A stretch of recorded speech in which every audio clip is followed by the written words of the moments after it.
I thought that I was getting sick and that I had COVID-19, and I actually made my husband test me for COVID because I thought that I was getting sick.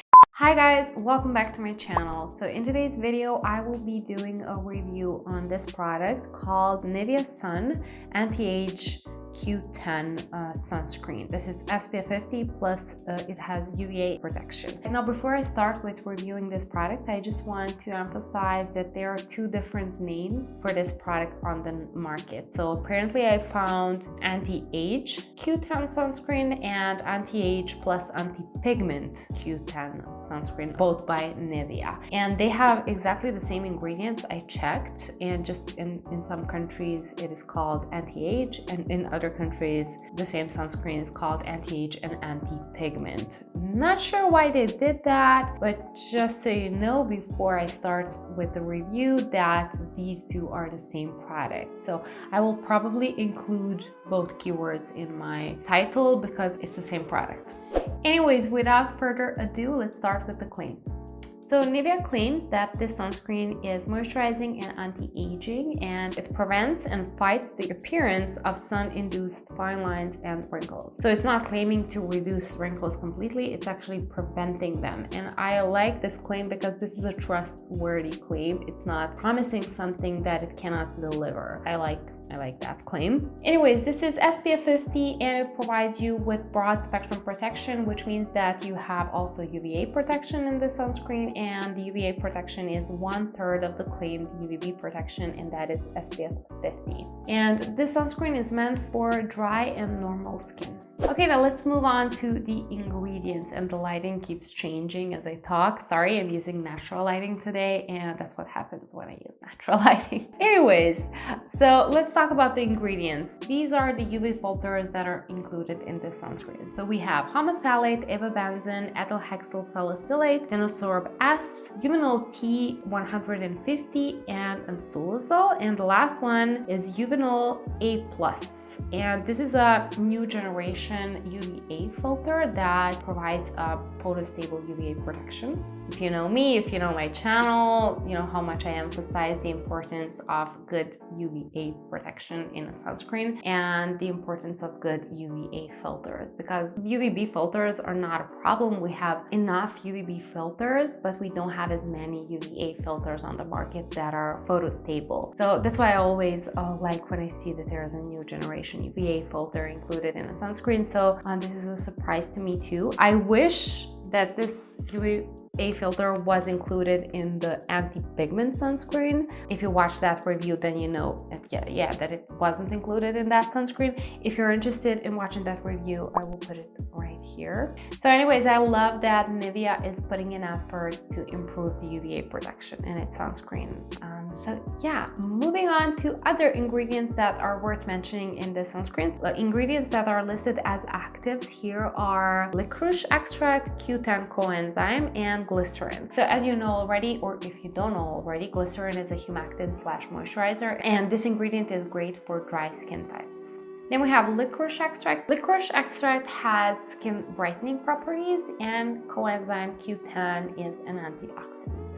Okay, now moving on to controversial ingredients. We have two controversial ingredients. First one would be alcohol, the second one would be fragrance. Now regarding the first one, I say this in almost all of my videos, alcohol is not a controversial ingredient for me. It's a penetration enhancer, it's a solvent, it creates those lightweight, cosmetically elegant formulations, and if it wasn't for alcohol, this sunscreen would probably have terrible sensor characteristics. So for me, alcohol is not a problem, but I always mention this in this segment, controversial ingredients, because I know that some people actually mind alcohol. It irritates their skin, or some people even say that it dries out their skin. So I don't find it drying on the skin, and I don't find alcohol controversial at all, but I'm always mentioning alcohol in the controversial ingredients segment because I know that some people just hate alcohol in their skincare. So if you're one of those people, then be warned. And then we have the next controversial ingredient, that would be fragrance. Now this one is controversial because fragrance can cause irritation to sensitive skin,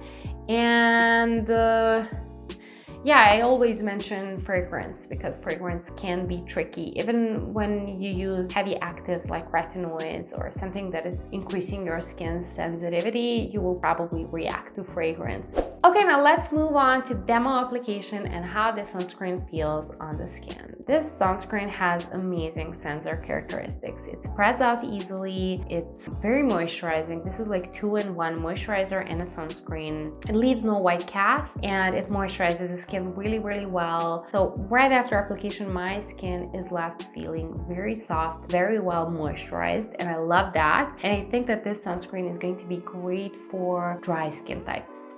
It gives me a more intense glow than the Anti-Pigment Sunscreen, also by Nivea, that I mentioned earlier. It gives me a more intense glow, but because I do have dry skin, I actually enjoyed that. Overall, I love the texture and I love the sensor characteristics of this sunscreen and how it feels on the skin. Okay, moving on to layering. This sunscreen actually layers very well. It's not peeling, not balling up. The second layer gives you even more intense glow, and this is the part where you might need a little bit of the setting powder to tone the glow down. But overall, I had no problems with layering this sunscreen. Now I have another segment that I have to include in this review, and that is the biggest con for me on this sunscreen, is that for some reason it makes my eyes sting and it makes my eyes watery and it makes my nose watery.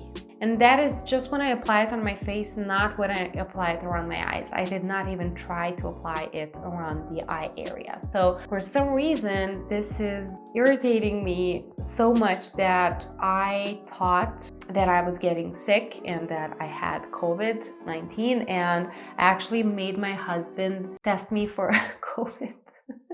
Because I thought that I was getting sick. And then once I removed the sunscreen, I realized that the sunscreen was causing this kind of irritation. And I have to emphasize that I don't have sensitive skin. This is the first time that I'm experiencing something like this. So in case you have sensitive skin, then just don't even think about it and skip the sunscreen right away. And if not, then I don't know, maybe there is something in the sunscreen that is irritating me, and I cannot claim that it is going to irritate every other person on this planet. So I cannot claim that for sure, but this is just what happened to me and this is my experience. And of course, because of this irritation, I did not proceed with filming the makeup application as I do in every sunscreen video review that I make. I always test out how it performs underneath makeup. Unfortunately, I couldn't do that for the sunscreen because yeah, it's just way too irritating for me. So I just filmed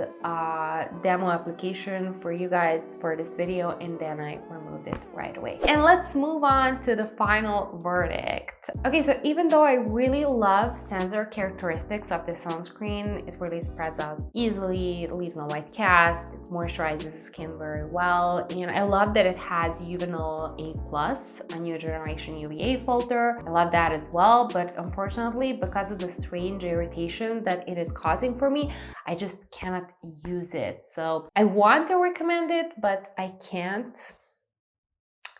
So yeah. So what can I say? If you have sensitive skin, then skip this sunscreen altogether. Don't even think about it. And if not, if you don't have sensitive skin, then you can give it a go. You can give it a try. I cannot say that everyone will experience the same irritations as I did, but just keep in mind that that is a risk if you decide to purchase this sunscreen. And if you don't want to risk, I can recommend a sunscreen in the same price range that I really love, that I think has also very good sensor characteristics. My recommendation would be Garnier Anti-Dryness Sunscreen Super UV. I also have a review on it. Here it is. You can check it out right here. This sunscreen has amazing sensor characteristics. It's also 2-in-1 moisturizer and a sunscreen. Feels amazing on the skin, looks amazing on the skin, layers well, looks great underneath makeup, and it's also good for sensitive skin because it does not have fragrance in it, and it did not cause me any irritations. And still to this day, this is one of my favorite sunscreens on the market in that price range. And you get get broad spectrum SPF50 plus UVA protection, and that one also protects against the long UVA rays, unlike this one, this Nivea sunscreen. All Nivea sunscreens that I have tried so far do not provide you with protection against long UVA rays. So there you go. If you don't want to risk with this one, you can get the anti-dryness sunscreen by Garnier. And that will be it for today's video. Thank you so much for watching. As always, hit the like button if you enjoyed this video, if this was helpful, and I will see you in my next video. Bye!